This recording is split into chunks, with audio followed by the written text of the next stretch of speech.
What's up guys, it's me, Straw Hat Nate, and I'm back this week with a new One Piece video, and today we are on chapter 1136, titled The Country That Awaits the Sun. Now, if you've watched me before, you might notice and be startled by the change in setting for this video, and that's because I'm in my college dorm right now.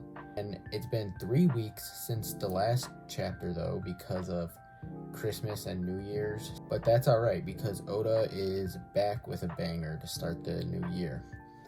This one is full of lore about Elbaf's past during the time of Loki, when he was free, not chained up to the tree, and they describe the time when he was committing evil acts, as the giants say. And speaking of that devil Loki, he is prominent in the end of the chapter as well, because there's also a scene where the invading Holy Knights actually encounter Loki down in the Elbaf underworld. So, if you want to understand why the Holy Knights are even seeking out Loki, stay till the end of this video. And without further ado, let's get into the chapter after you like the video and subscribe to the channel. To start, the cover is continuing Yamato's cover series, where Yamato is in the land of Udon.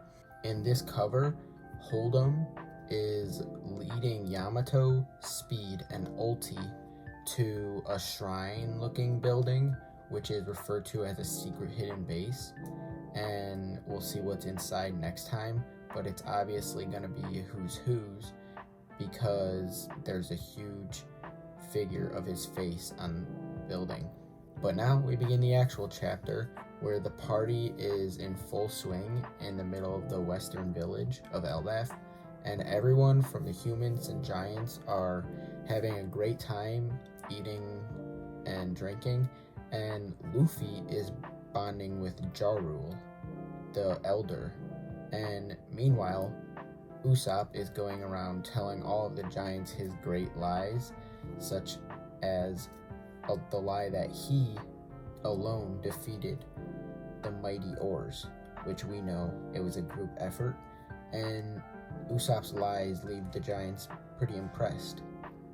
Some other giants are fascinated by the uniqueness of the Straw Hat crew, such as the Fishman Jinbei and the skeleton Brook, who these giants have never seen before.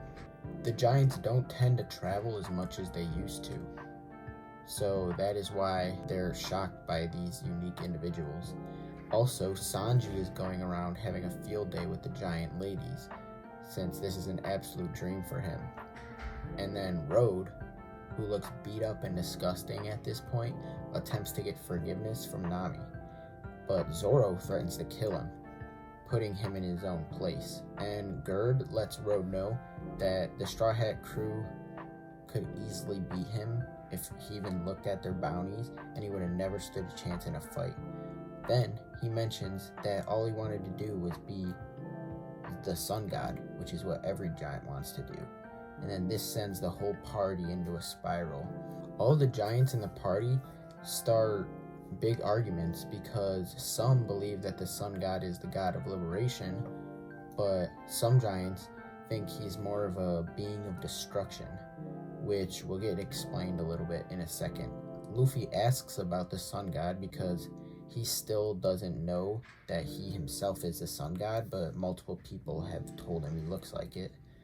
And Jarul tells him about the ancient Harley texts, which tell the story of the sun god Nika. The texts say that the sun god can be either a great savior or a great destroyer, but either way, he's gonna bring great change to the entire world. And we get another visual here of the sun god, but now he's holding a sword and shield.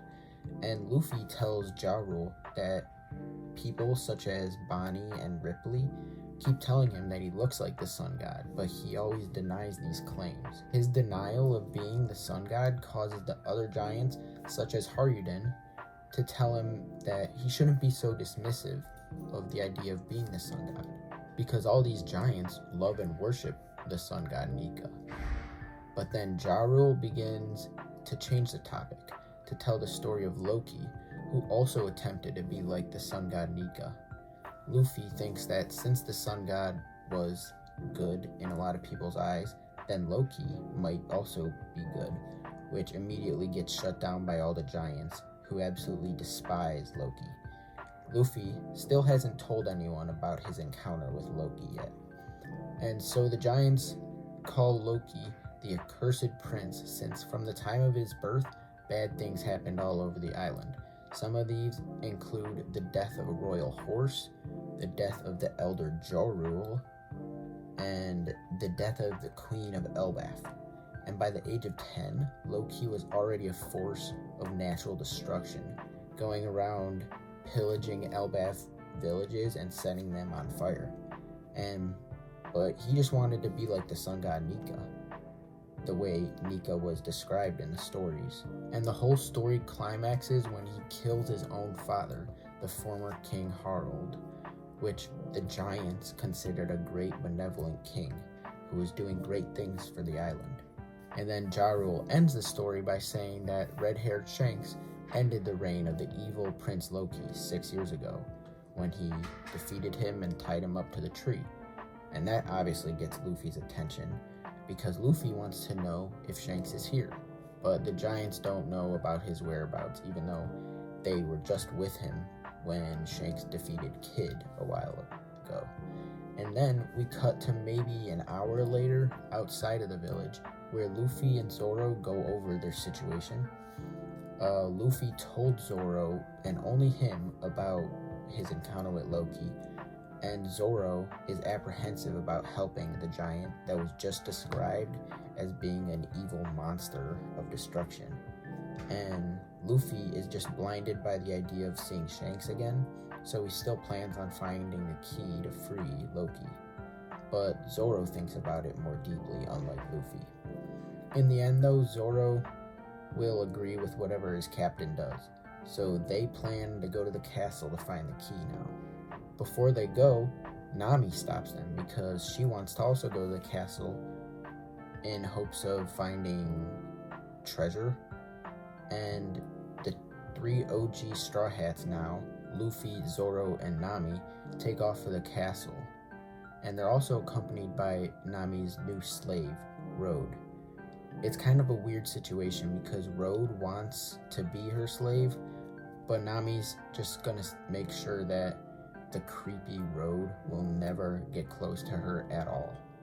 And then the scene ends at the front door of the Elbaf castle, and this group is probably gonna soon find out about the invading Holy Knights who actually arrived at the castle. Speaking of these Holy Knights, the last scene of the chapter takes place in the underworld of Elbaf, where Loki is chained up.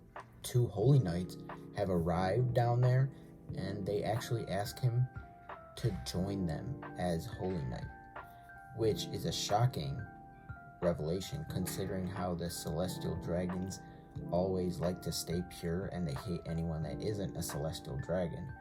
But Loki laughs in their faces because he would never join the snobby celestial dragons in his lifetime, which gives me more respect for Loki as a character. And the female Holy Knight, whose name gets revealed here as Gunko, basically is done with Loki's bullshit, so she's gonna attack him to get Loki either on their side, or maybe she plans on even killing Loki, we don't know. And we see her full body here, and she notably has 2 different eye colors, which is pretty cool. That's when Loki's pet wolf jumps in her way, because he's not just gonna let his master die. And in the short altercation, Gunko ties up the wolf with her bandage powers that we saw last chapter, choking this poor wolf to near death. And then the Shanks twin, who we don't get a full body of yet, tells Loki that they could spare his wolf if he changes his mind and joins them as a Holy Knight. And Loki once again responds by laughing in their faces. He would never join the Holy Knights, and he declared that even if they killed his pet wolf, he'll use that as fuel and anger to destroy the whole world. Again, Loki is proclaiming to everyone that he wants chaos and destruction, but we don't actually know his true feelings and intentions inside. But that's the end of the chapter here. It was a super lore-heavy chapter, not giving us any direct answers, but teasing us with some answers at a time, which is Oda's typical storytelling. And besides the lore that we got about Nika and Loki, this chapter also worked to initiate the actual plot of this arc, because the Straw Hats are going to the castle and the Holy Knights are face to face with Loki. The good news is we'll be able to see where this goes pretty soon, because there's no break next week. So I'll try to be back here next week with another video covering the next chapter. So if you made it to the end of this video, thanks for watching. Like and subscribe to show your support, and I'll see you in the next one. Bye.